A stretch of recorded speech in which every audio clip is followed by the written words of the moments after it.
Bonjour à tous et à tous, merci infiniment à l'OFDT. C'est avec grand plaisir que je viens parler d'alcool, surtout en ces temps de Dry January. Ça ne vous a pas échappé. Je vais commencer par saluer la mobilisation de toutes les associations et les fédérations qui se mobilisent très activement pour oser parler de sans alcool en France. Moi-même, j'avais quelques années déclaré que peut-être une journée sans alcool en France, ça serait bien. On a la journée de l'alcoolisation fétale le 9 septembre, mais on n'a pas, comme dans tous les autres pays européens, voire dans le monde, une semaine ou un mois où on peut évoquer tous les dommages qu'on a cités tout à l'heure qui sont liés au mésusage d'alcool. Alors, juste pour commencer un petit peu, donc merci, je trouve que cette idée de matinale et de venir échanger, de poser des questions sur des sujets chauds, ça m'intéresse tout particulièrement. Alors, juste pour introduire et puis et rebondir sur ce qui a été dit précédemment. Bon, moi, je vais peut-être me focaliser un petit peu. Je vais essayer de mettre le doigt où ça fait mal un petit peu, remettre un petit peu en perspective et où on en est en France relativement à cette problématique, en se focalisant un petit peu sur les jeunes. C'est vrai qu'on a présenté tout à l'heure le nombre de litres d'alcool pur basé sur les ventes, etc. C'est important parce qu'en fait, il y a des études assez élégantes qui montrent que dans différents pays européens, par exemple, on a une très belle courbe parallèle entre la mortalité liés à des cancers dus à l'alcool et les chiffres qui vous ont été présentés tout à l'heure. Donc ça veut quand même dire quelque chose, ces tendances, et juste dire, alors c'est vrai qu'on en est à regarder des variations, mais 11 litres 7, 11 litres 5, ça reste une quantité assez importante, ce qui nous classe en deuxième position dans les pays de l'OCDE, relativement à ces chiffres. Et il faut vraiment garder en tête, on parle beaucoup de mortalité, mais moi ce chiffre qui m'interpelle beaucoup et qui n'interpelle pas suffisamment nos politiques publiques, c'est la première cause d'hospitalisation. Ça, il faut remettre ça souvent en perspective. Et l'idée aussi d'une des priorités actuelles, c'est de s'occuper des jeunes qui arrivent intoxiqués sous intoxication éthylique aux urgences. Qu'est-ce qu'on en fait ? On nous a dit qu'il fallait faire quelque chose, on doit faire quelque chose, accorder des moyens et une priorité à ce type de problématique. Alors, au total, je vais essayer de rebondir un peu sur tout ce qui a été dit précédemment et tout d'abord dire que aussi on a changé les repères, c'est pas pour rien, c'est pas une vision d'esprit. Les Anglais s'y sont mis un petit peu avant nous, c'est qu'actuellement on s'aperçoit que ça coïncide avec les résultats de grandes études finalement scientifiques sur des grosses cohortes qui montrent que dès les faibles consommations, on est capable de mesurer des dommages sur la santé des individus. Donc c'est quelque chose également de très important qu'il va falloir expliquer, éduquer, faire comprendre à certaines personnes, parce que ces nouveaux repères de consommation, il était question également d'assortir le fait que toute consommation comporte un risque pour sa santé. Donc ça, c'est important aussi de prendre bien conscience de ça. Et surtout aussi un revirement, je dirais, point de fléchissement, c'était de dire que il faut arrêter de mettre en avant de potentiels effets protecteurs de l'alcool. Les dernières études scientifiques nous disent très bien qu'on a recherché un seuil vraiment sans effet, on ne l'a pas trouvé, et dès le premier verre, on a une augmentation des risques. Et on a un nouveau type d'étude qui s'appelle la randomisation mendélienne, où on ne se base pas sur les consommations rapportées des individus, mais sur des facteurs génétiques de métabolisme de l'alcool. Et ces études nous montrent qu'il est impossible de montrer des effets potentiellement protecteurs des faibles consommations d'alcool. Donc ça va être important, il va falloir faire passer ça, dans le grand public. Alors, au total, ce que je voulais dire, on a une bonne vision finalement, ce qu'on nous a présenté ce matin, on a une bonne vision des facteurs environnementaux. On a évoqué ça, les jeunes cible marketing, avec vraiment des produits qui vont être développés à destination des jeunes. Est-ce que c'est un levier de prévention? C'était ma question que j'ai évoquée tout à l'heure. Est-ce qu'ils se sentent être la cible et finalement leur expliquer qui sont une cible et les risques qu'ils courent à court terme et à long terme? Est-ce que ça peut être intéressant en termes de prévention? C'est la question que je soulevais ce matin, mais qui reste ouverte. Et puis également, la chose intéressante, les études qui s'intéressent maintenant aux motivations à consommer, parce qu'effectivement, en France, on n'a pas ces données. Mon équipe travaille depuis quelques années sur le binge drinking chez les jeunes, et à mon grand désespoir, c'est vrai qu'on a très peu de données. On ne peut pas les mettre en vis-à-vis de tous les chiffres qu'on a dans d'autres pays, notamment les États-Unis. On a beaucoup de données sur le comportement du binge drinking, sur les âges d'initiation, sur l'importance du contexte, des facteurs sociaux, économiques, etc. Donc on a vraiment besoin en France de s'intéresser à ça. Alors on vous l'a montré, c'est très accessible quand même, donc les chiffres le montrent, très accessible, peut-être trop accessible, c'est la question qu'il faut poser aussi aux parents. Moins de 18 ans, on l'a dit, finalement, c'est pas respecté. Alors qu'est-ce qu'il faut faire relativement à ça? Plus éduquer, informer, sensibiliser. former aussi les personnes qui sont responsables finalement de la distribution de l'alcool. Rappel de la loi, moi je pense que c'est quelque chose d'important, on l'a fait à Amiens. Il était question de faire la tournée des bars à un moment et simplement faire un rappel de la loi auprès de certains distributeurs, ça en a calmé certains qui se sont désengagés par exemple d'actions comme de soirées où on pouvait faire la tournée des bars par exemple. Donc vraiment le rappel de la loi, c'est quelque chose d'intéressant. On nous a dit également qu'on allait faire du testing en France. À ma connaissance, je n'ai pas encore vu vraiment en région, tout du moins sur le terrain, ce type d'opération qui a déjà été réalisé dans le cadre du tabac, mais je pense que si on ne le fait pas, on ne va pas avancer sur ces problématiques. Moi, je suis surpris aussi de la présence de caisses automatiques et j'ai été témoin moi-même de mineurs qui avaient de l'alcool entre les mains, qui restaient bloqués au niveau de caisses automatiques et qu'on a finalement autorisé à passer avec le produit. Donc c'était vraiment, ça a interpellé tout le monde, etc. Mais on laisse passer quand même des mineurs avec des bouteilles d'alcool dans les supermarchés ou supérettes sans contrôle. On nous l'a dit, au moins la moitié ici n'ont pas été contrôlés pour leur identité. Alors l'alcool est partout. On vous l'a suffisamment montré. Moi, j'ai pris une photo ici à côté de chez moi, à côté d'un établissement privé, la Cité Le Collère, où a étudié d'ailleurs notre président de la République. Vous voyez ici un arrêt de bus avec 2 publicités alcool. On ne peut pas les manquer à l'extérieur, à l'intérieur. Donc l'alcool est partout. Et tout est fait finalement pour qu'on ne puisse pas y échapper. Cette stratégie, elle est très efficace. Et ce que je trouve assez inquiétant d'ailleurs, c'est qu'on développe là, ces écrans où on peut diffuser finalement, et on laisse porte ouverte, parce que les mairies nous expliquent qu'elles sont un peu démunies, elles ne peuvent pas contrôler, une fois que cet espace est vendu, elles ne peuvent pas contrôler vraiment ce qui est diffusé. Alors on essaie de se battre depuis quelques années à essayer de définir et de faire appliquer des zones blanches pour pas qu'il y ait de publicité alcool au moins tout près des établissements, mais c'est quelque chose d'important, mais ça continue, ça n'arrête pas. Donc on ne peut pas y échapper, on nous l'a dit tout à l'heure, alors on nous a trouvé la justification, j'ai bien aimé aussi, c'est derrière les caisses, même les jeunes se disent non c'est pas pour moi, c'est parce que ça évite les vols, etc. Donc ça devient tellement la norme qu'on ne se pose même plus la question finalement, est-ce que ça peut avoir une incidence sur le comportement des jeunes? Bon alors partout, j'ai mis du diffree aéroport, etc. Alors autre chose qui a été assez peu évoquée, dont on manque beaucoup également de vision, parce qu'il y a beaucoup d'études, on a la chance avec l'OFDT, donc des enquêtes en classe, au lycée, au collège-lycée. Puis après, dans des milieux particuliers comme le milieu étudiant, etc., on manque vraiment de données sur des populations spécifiques. Et ça nous embête parce que nous, en recherche, on travaille particulièrement sur ces populations et on n'a pas du tout ce qu'il faut en termes de chiffres et puis de facteurs qui seraient impliqués dans ces comportements de consommation de substances, pas que d'alcool d'ailleurs. Alors moi je suis aussi surpris parce que je vis de plein fouet ici, moi dans mon établissement, dans mon université, on va faire des actions, même dans les bars, des actions de médiation scientifique, on nous invite, rendez-vous au bar pour aller échanger sur telle ou telle chose. Alors moi ça m'interpelle beaucoup, mais ce qui m'interpelle encore plus, c'est que ça ne questionne pas du tout la direction des établissements, par exemple, qui trouve aussi normal d'aller finalement entre enseignants et professeurs, de se retrouver dans un bar autour d'une consommation pour échanger. On pourrait échanger quand même ailleurs que dans des bars. Moi, ça me pose question. On l'a dit tout à l'heure, la pression sociale est énorme, et moi, j'entends tout le temps autour de moi, et là, nous, on a été encore frappés de plein fouet à Amiens, c'est finalement des étudiants qui vous racontent « je ne vais pas au week-end d'intégration parce que je ne bois pas, donc je n'ai pas d'intérêt à y aller », comme si on ne pouvait s'intégrer dans une nouvelle promotion que par la consommation d'alcool. Ça m'interroge beaucoup. Est-ce qu'on ne pourrait pas trouver de nouvelles méthodes d'intégration dans le milieu étudiant ? On a parlé également, bon, mais ça, je n'ai pas le temps de tout évoquer, mais de facteurs de protection, c'est intéressant, il y en a énormément finalement. Je vais y revenir un petit peu en avançant.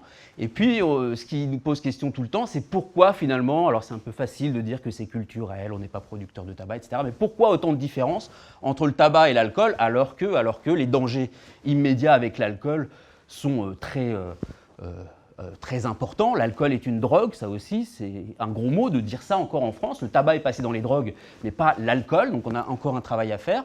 Le lien avec le cancer, alors la Ligue, l'INCa, depuis quelques années, travaillent sur ces aspects-là. C'est important puisque dans la détermination de nos repères, etc., les effets cancérigènes de l'alcool jouent pour une part importante, donc on doit continuer à expliquer ça et dès le plus jeune âge. Alors, bon, ça c'est la diapo que je passe souvent pour réexpliquer les dangers immédiats liés à l'alcool, mais moi ce qui me surprend également, c'est qu'on a vu aussi les jeunes s'organisent finalement, on voit de l'auto-prise en main, et moi ce qui me désespère, c'est qu'au lieu de s'intéresser finalement aux sources et aux raisons de consommation, on va par exemple gérer le coma éthylique dans les soirées. Vous avez une cellule de gestion des comas éthyliques, c'est attendu, c'est la norme. Finalement, l'idée, ce n'est pas de les éviter, c'est de bien les gérer pour éviter les cas dramatiques. Bon, ça c'est une question qui doit nous interpeller. Alors rapidement, les effets des consommations précoces, on l'a un peu évoqué tout à l'heure, on a parlé de développement cérébral, on commence à avoir des études qui nous disent qu'il y a effectivement des effets à long terme. On augmente le risque de dépendance, le binge drinking par exemple, ou les expositions importantes et répétées, avec cette notion de répétition, de sensibilisation. On sait maintenant que c'est un facteur de vulnérabilité aux troubles de l'usage d'alcool, voire à l'usage d'autres substances, voire à avoir d'autres troubles psychologiques ou psychiatriques plus tard. L'échec scolaire aussi, ça se démontre assez bien. Et puis aussi, ce qui est recherché activement en ce moment au niveau international, c'est la différence liée au sexe ou au genre. Voilà. Donc ça, c'est quelque chose qui nous préoccupe beaucoup parce qu'il y a ces phénomènes de télescopage qu'on connaît bien pour le tabac ou autre chose. Et pour l'alcool, finalement, on y vient. Ça, on va y venir. Alors, ça prend plus ou moins de temps, mais c'est quelque chose qui nous intéresse beaucoup.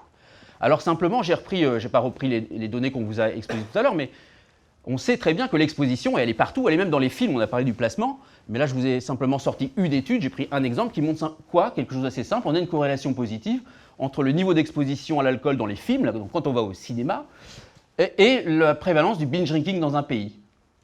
Bon, on pouvait s'y attendre, fallait-il encore le démontrer, mais on voit quand même que c'est un signe, cette exposition peut certainement avoir des répercussions sur le comportement de binge drinking des jeunes. Et alors maintenant, vous avez des grosses études également, hein, alors pas trop en France, mais certaines au niveau international, qui essayent de comprendre tous les facteurs qui sont impliqués dans l'initiation de la consommation d'alcool. C'est ce qu'on a ici en haut. Ici, plus vous vous éloignez de 1, plus ce facteur va être associé avec ici soit l'initiation de la consommation d'alcool, ou soit la progression vers le binge drinking. Et on retrouve ici, puisque c'est le même type d'étude, une forte exposition dans les films, à la fois pour l'initiation et la progression vers le binge drinking. Mais vous trouvez des facteurs assez intéressants, l'usage d'alcool par les parents, la réceptivité au marketing alcool, la présence d'alcool à la maison, avoir beaucoup d'argent de poche, des parents qui sont un petit peu désarmés, ou qui n'ont peut-être pas la bonne posture vis-à-vis de la consommation d'alcool, la recherche de sensations par exemple, et puis le facteur numéro 1, c'est le fait que ses copains sont consommateurs d'alcool. D'accord? Donc ça, c'est vraiment le facteur numéro 1. Est-ce que vous avez des copains, finalement, qui consomment? Alors, chose importante également, et on pense qu'il faut vraiment jouer, et les campagnes, finalement, s'orientent vers cette cible-là, des représentations vis-à-vis du produit. On a un gros problème, je pense, vis-à-vis de ça. On l'a dit tout à l'heure, finalement, on continue peut-être à parler d'alcool, drogue douce, drogue dure, c'est un petit peu gênant parce que l'alcool c'est une drogue, on va dire, dure, vu l'impact pour l'individu et pour l'entourage. On s'accorde beaucoup, les addictologues s'accordent beaucoup à dire qu'il faut dénormaliser le produit. L'adolescence, on le sait, c'est problématique. C'est la période où on expérimente. On teste ses limites, on l'a entendu. Une vraie soirée, c'est une soirée avec alcool. Et ça sera peut-être d'autant plus sympa la soirée qu'il y aura eu beaucoup d'alcool. Et ça, les étudiants le savent bien. Ceux qui se font élire dans les BDE, ils se font élire parce qu'ils organisent des soirées très conviviales. Et en général, quand il y a de l'alcool, on associe ça à une quantité d'alcool. Pourtant, on essaye vraiment de les influencer et en termes de prévention sur la quantité d'alcool, avec le nombre d'unités, etc., la quantité d'alcool qu'il ne faudrait pas dépasser par individu quand on organise une soirée, mais c'est compliqué. Valorisation des comportements des non-buveurs, on l'a dit à plusieurs reprises, ça c'est intéressant, je trouve quand même le chiffre là de 5%, on passe à 14%, c'est intéressant, il se passe quelque chose, il y a quand même une petite tendance vers on boit de l'eau, on ne boit pas d'alcool, ou le sans-alcool, c'est intéressant et peut-être qu'il faut aussi travailler plus sur ces aspects-là, plutôt que de travailler sur ceux qui ont des risques. Il faut mettre aussi peut-être ceux plus en avant, ceux qui revendiquent la non-consommation de produits. On manque de données, c'est ce que j'ai dit tout à l'heure, post-bac. Alors c'est vrai, ça nous embête beaucoup pour nos programmes de recherche, donc j'espère qu'on va y remédier dans les années futures. Et puis, autre point également que je souligne, parce que c'est quelque chose qu'il faut que vous soyez conscient, moi je suis enseignant en faculté de pharmacie, donc dans l'UFR de médecine pharmacie, et je suis toujours aussi effaré de voir à quel point on ne forme pas les professionnels de santé ou les futurs professionnels relativement à ces problématiques, puisqu'ils sont concernés au premier chef, ils sont eux-mêmes consommateurs, et en plus, maintenant, vous le savez, ils vont intervenir dans les établissements scolaires, dans le cadre du service sanitaire, et ça parle des addictions. On en reçoit beaucoup de mails des étudiants qui nous disent « mais bon, alors comment on parle d'alcool, qu'est-ce qu'il faut dire, quels outils, etc. » Et ce n'est pas toujours aussi les experts en addictologie qui sont impliqués dans ce type d'action, et ça me choque un petit peu.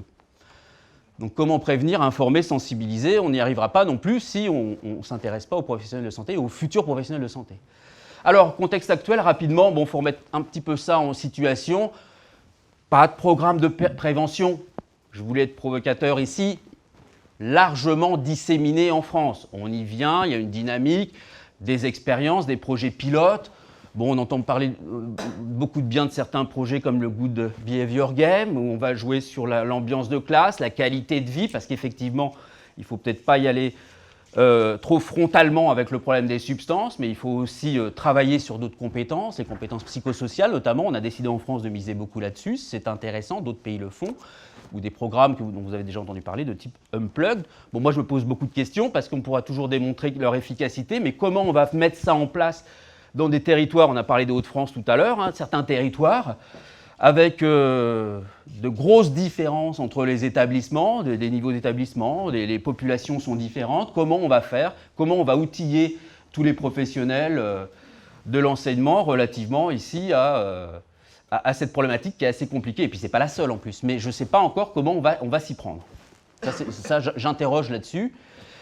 Des campagnes qui se mettent en place, je suis content, on l'a reconnu tout à l'heure, c'est vrai, on a mis le paquet sur le tabac et l'alcool pendant des années, on n'y a pas trop pensé. Bon, c'est revenu un petit peu avec le syndrome d'alcoolisation fœtale, mais là on voit bien, hein, dès qu'on essaye de s'attaquer aux repères et puis de parler un petit peu de sans-alcool, je ne sais pas pourquoi le sans-alcool fait aussi peur, hein. Moi j'aime à rappeler que dans nos recommandations, on doit essayer de ne pas consommer 2 jours par semaine, ça fait 104 jours par an, on est à 3 dry January, ça ne doit pas faire peur, on doit effectivement essayer de ne pas consommer un nombre de jours très important dans l'année, si on rapporte ça à l'année. Hein. Alors, ce qui revient souvent aussi, c'est armer les parents. Bon, ça c'est le problème, parce que ça va être ma conclusion. Vous allez voir, si on n'attaque pas par tous les angles, je ne sais pas comment on va faire avancer ce problème.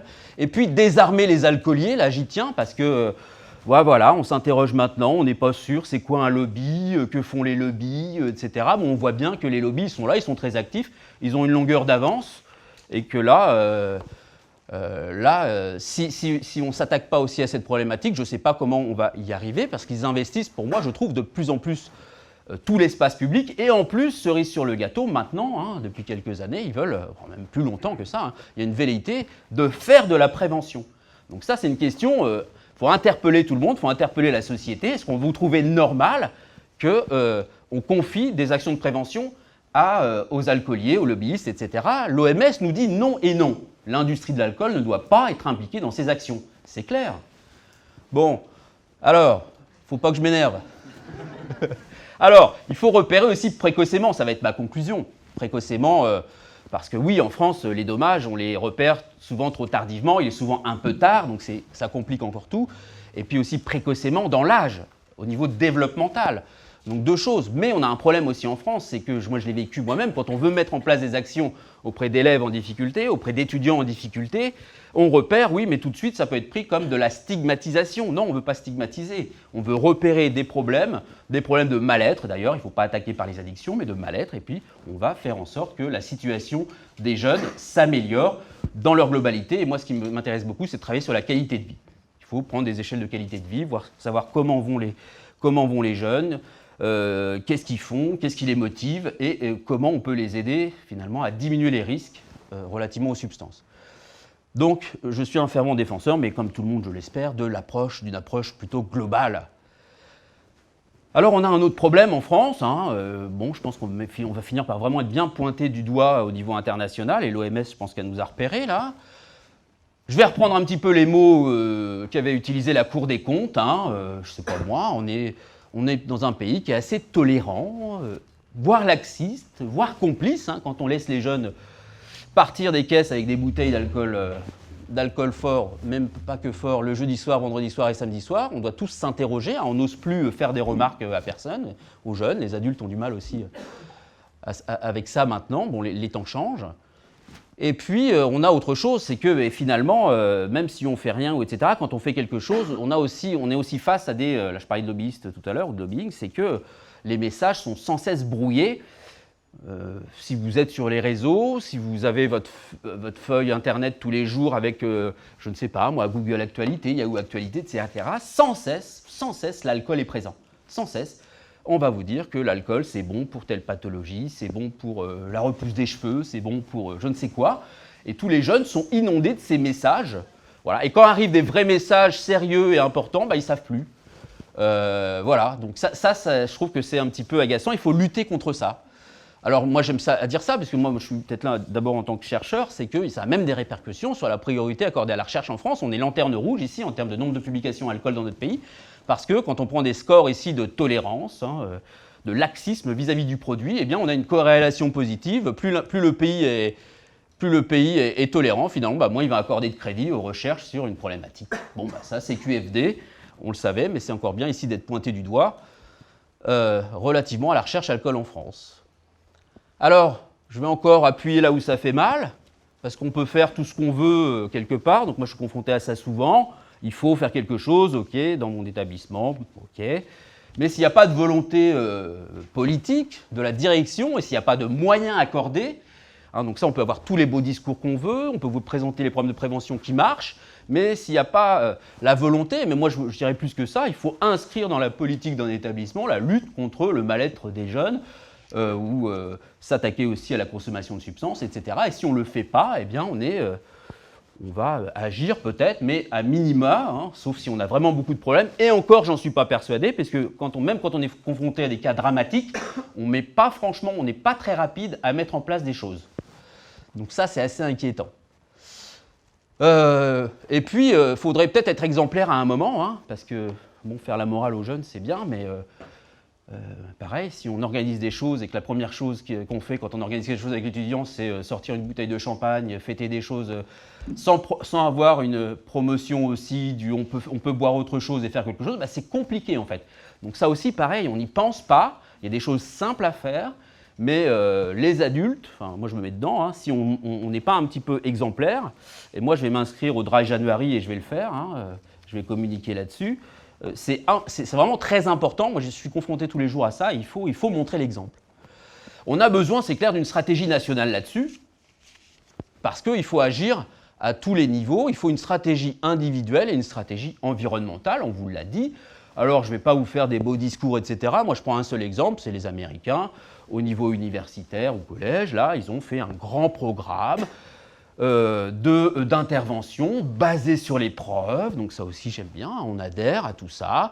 Ils vous ont fait des beaux documents, les établissements peuvent adhérer à ce type. Et puis je ne vais pas vous raconter toute l'histoire, mais ils ont fait ici, en fonction du prix que vous êtes prêt à payer, et des fois il ne faut pas payer grand-chose pour être efficace en plus, il y a des choses efficaces et pas chères. Il y a ici des choses à faire en termes de stratégie individuelle. Alors c'est ce que j'ai un petit peu évoqué, il faut éduquer, il faut donner des compétences psychosociales. Alors après, quand on a un peu plus d'argent, on met en place des programmes. Mais surtout, ça ne peut pas se faire et ça vaut rien, finalement, je dirais. Parce que si on ne s'attaque pas non plus aux stratégies environnementales, et là, Pierre Advinson, que j'ai entendu souvent, le dirait à ma place, on sait ce qui est efficace, il y a des choses qui marchent et pas cher. Et les premières choses qui marchent, c'est de limiter la disponibilité, l'accessibilité, de faire respecter l'âge d'interdiction de vente d'alcool, etc. C'est des choses simples à faire, mais j'attire votre attention sur le fait que si on ne les fait pas, je ne vois pas comment simplement, en ayant des stratégies individuelles, on va faire avancer les choses dans notre pays. Bon, ça c'est un message simple, alors pareil, c'est facile à dire, etc. C'est pas simple, mais il faut peut-être une prise de conscience. Des choses efficaces, simples existent, il faut les mettre en œuvre, et il faut les mettre en œuvre à tous les niveaux. On a un moment, alors c'est vrai que j'étais embragué moi, dans ce type d'histoire, on s'est dit qu'il fallait beaucoup développer des actions en milieu scolaire. Bon, c'est vrai, moi dans ma région, on a essayé de développer beaucoup de choses, mais on a essayé aussi de faire des choses auprès des parents, et bon, on n'a peut-être pas les bons outils à l'époque, mais c'est compliqué. Mais on s'est aperçu quand même que si on faisait des actions à l'école, auprès des parents et en milieu professionnel, par exemple, et qu'on ciblait des territoires, on arrivait à des choses intéressantes, en termes de moins d'incidence peut-être de vente d'alcool aux mineurs, de prise de conscience. Bon. On s'est quand même aperçu que si on attaquait par différents angles, on réussissait au moins à donner plus d'ampleur à à nos actions. Et donc, vous voyez, bon, pareil, c'est ce que je voulais schématiser ici, la publicité et l'interdiction de vente. Si on ne fait pas finalement quelque chose de multimodal, multidisciplinaire, qui implique tout le monde, parce que ça aussi, c'est les différents champs. Hein, vous voyez, il faut impliquer l'éducation nationale, il faut ici impliquer différentes autres institutions pour nous permettre de toucher les parents, parce que dans les actions, nous, par exemple, on a essayé de faire venir les parents à l'école pour... ça a été un échec hein, à l'époque, surtout quand on voulait mettre en avant les problèmes de consommation de substances, c'est pas simple du tout. Donc il faut travailler sur ces aspects. Donc il faut garder à l'esprit finalement, et ça va être ma conclusion, parce que je ne sais plus, oui. Alors, c'est l'alcool, bon, comme tous les autres produits finalement, mais c'est quelque chose de développemental, parce que souvent on s'intéresse ici à une problématique, une pathologie, etc. Mais bon, on peut avoir été exposé précocement, on l'a dit tout à l'heure. On a parlé du syndrome d'alcoolisation fœtale. Je vous rappelle simplement quelque chose que j'aime bien dire, c'est qu'on est exposé très tôt dans notre vie, hein, c'est peut-être pas pendant sa vie intra-utérine, mais en tout cas très tôt, on est dans le cocon familial et on participe au pot, comme tout le monde. Et donc c'est un moment de convivialité où on voit des adultes rigoler, en général, à l'apéro, hein, on rigole. On mange du gras et du sucré, donc c'est très très attractif. Vous savez à quel point il n'y a pas que les écrans, mais le gras et le sucré, ça attire aussi les jeunes. Et donc très très tôt, on est conditionné finalement hein, aux effets subjectifs, objectifs de l'alcool. Et puis ensuite, bon, je ne vous fais pas toute l'histoire, mais ça s'intensifie, on l'a vu tout à l'heure, et puis ça continue hein, tout au long de sa vie. Et même là, je dirais, les Américains... ils sont contents parce qu'il semble qu'il y a un peu moins de binge drinking chez les jeunes, mais par contre, ils sont beaucoup inquiets en ce moment sur le binge drinking chez les personnes âgées parce que 5-6 verres par occasion, les seniors, on va dire, quand en plus ça s'accompagne de prise de pas mal de médicaments, eh bien ça pose des problèmes. Et donc, bon, on ne va pas stigmatiser, on ne va pas non plus, quand on s'intéresse au binge. Alors, simplement, le binge, bon, les consommations massives, etc. On a dit tout à l'heure dans les enquêtes, j'avais interpellé l'OFDT plusieurs fois, c'est vrai, attention, 5-6 verres par occasion, mais bon, on voit bien qu'au niveau du phénotype, c'est quelque chose de très hétérogène et c'est que finalement, ça peut être pour certains individus un seuil très bas. D'accord ? Donc ça, c'est super important parce que nous, on est confrontés à des populations qui peuvent boire 5, 10, 15, 20 verres par heure dans une soirée. Bon, ça peut aller très vite. Et une soirée, bon, là aussi, la définition de l'occasion, etc. Tout ça, ça demande un travail. Donc je suis bien content aussi, je veux remercier l'ami de DECA au passage, qui a financé un réseau de recherche. On a beaucoup travaillé, on a soumis une publication cette semaine pour travailler sur, essayer de faire des recommandations, des préconisations sur ce qu'est le binge drinking, ce qu'est ce phénomène et comment on peut mieux le définir pour mieux l'étudier. Parce que le binge drinking, tout le monde en parle, mais finalement, personne ne sait ce que c'est et ça nous pose même des difficultés en termes de recherche. On a du mal à comparer nos données et nos populations, ça pose un gros problème. Et puis pour finir, j'aime bien cette diapo, pourquoi ? Bon, parce qu'elle est vieille. Je l'ai retrouvée, elle a 10 ans. Et en fait, je n'ai pas évolué sur un item. Voilà, qu'est-ce qu'il faudrait faire pour s'attaquer à la problématique ? Ça a plus de 10 ans, ça. Bon, bah, on l'a un peu évoqué, hein, voilà, vous avez tout ce qu'il faut. Et ce que j'aime ici, c'est que finalement, je n'ai pas bougé depuis 10 ans. Voilà, bon. Si entre-temps, je suis du président de la Société française d'alcoolologie, je suis bien content, mais bon, en termes d'action à lancer pour s'attaquer aux problèmes par les différents angles, c'est pas simple. Et puis je terminerai simplement par cette diapositive, parce que c'était un petit peu l'objet de cette matinale. C'est oui, l'exposition précoce, tout le temps, on baigne dans l'alcool, dans les signaux associés à l'alcool. Nous, ça nous intéresse beaucoup parce qu'on étudie ça chez nos étudiants et aussi chez nos animaux, parce qu'on essaye de modéliser le binge drinking chez l'animal. On s'aperçoit que très vite, ceux qui ont un risque de développer des problèmes, c'est ceux qui ont ce qu'on appelle des biais attentionnels, c'est-à-dire qui deviennent très très réceptifs aux signaux qui sont associés à l'alcool ou aux effets de l'alcool. Et ça, je pense que ceux qui font du merchandising, du marketing, le savent très très bien. Hein, et d'ailleurs, moi maintenant dans mon équipe, j'ai une chercheuse qui travaille sur la behavioral economics, tous les facteurs environnementaux qui vont conditionner le comportement des étudiants à acheter de l'alcool plutôt qu'autre chose. Et qu'est-ce qui se passe si on met une autre boisson en compétition ? Qu'est-ce qui peut influencer sur leur comportement si on les distrait avec des choses, etc. Je vous remercie de votre attention. Oui, juste un mot. Non, je voulais conclure avec un truc parce que... non, je voulais reprendre parce que j'aime bien, je conclue souvent avec ça. Je vais citer Platon. 4 siècles avant Jésus-Christ, qu'est-ce qu'il disait Platon dans les lois de la République ?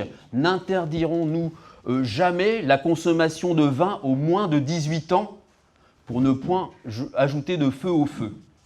Bon alors, je ne vous raconte pas toute l'histoire, mais c'est très intéressant. Déjà, là, 4 siècles avant Jésus-Christ, voilà, on se posait la question, il ne faudrait peut-être pas ajouter du feu sur le feu et interdire le vin aux moins de 18 ans. Alors on a entendu tout à l'heure, inéluctable, c'est vrai que bon, on se demande qu'est-ce qu'on peut faire contre cette tornade ici, des écrans, on est inondé de signaux alcool, tréteaux, etc.